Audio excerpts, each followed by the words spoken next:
આજે બપોરે 2:30 પોણા 3 ના સમયગાળા દરમિયાન બેસ્તાન પોલીસ સ્ટેશનની હદમાં બેસ્તાન 4 રસ્તાની બાજુમાં એક શાંતિનાથ જ્વેલર્સ કરીને એક સોના ચાંદીના દાગીનાનો શોરૂમ છે.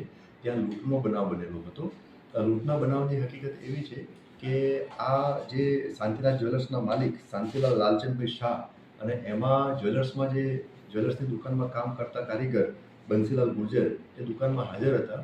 ત્યારે આશરે 30 થી 35 વર્ષના 3 ઈસમો આવ્યા અને એમને આશરે 10 થી 15 મિનિટ જે ચાંદીના દાગીના અને ચાંદીના અન્ય વાસણોને એ બધું જોવાની એમણે ચાલુ રાખ્યું અને ત્યારબાદ લગભગ 10-15 મિનિટ પછી એ 3 પૈકી 2 જણે આ બંને એટલે માલિક અને ત્યાં જે કામ કરતા કારીગર એ બંને ઉપર છરીથી હુમલો કર્યો. આ હુમલામાં બંનેને ગળાના ભાગમાં ગંભીર પ્રકારની ઈજાઓ થયેલી છે.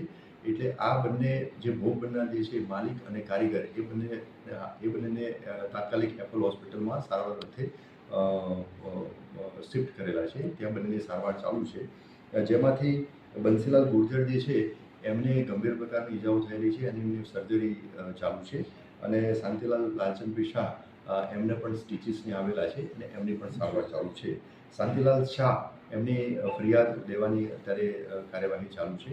આ 3 પૈકી 3 આરોપી હતા. એમાંથી એક ત્યાંના લોકલ જે પબ્લિકે પકડી અને પોલીસને હેન્ડઓવર કરેલું છે.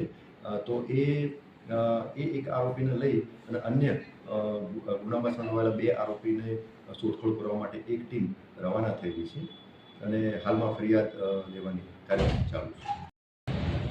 બેસ્તાન પોલીસ સ્ટેશનમાં બેસ્તાન 4 રસ્તા હતા બપોરના 2:30 થી 3ની વચ્ચેનો એક લૂંટના બનાવની કોશિશનો બનાવ બન્યો છે. જેમાં ફરિયાદી જે ભોગ બનનાર છે શાંતિલાલ શાહ 65 વર્ષના જ્વેલર્સની દુકાન હતી.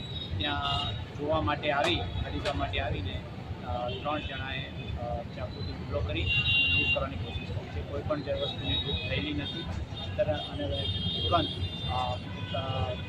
નાગરિક અને પત્રકાર રહેવાની સતર્કતાથી એક આરોપીને પકડી લેવામાં બીજો આરોપી પણ ક્રાઇમ બ્રાન્ચ દ્વારા પકડી લેવામાં આવે છે. બીજાની શોધખોળ ચાલુ.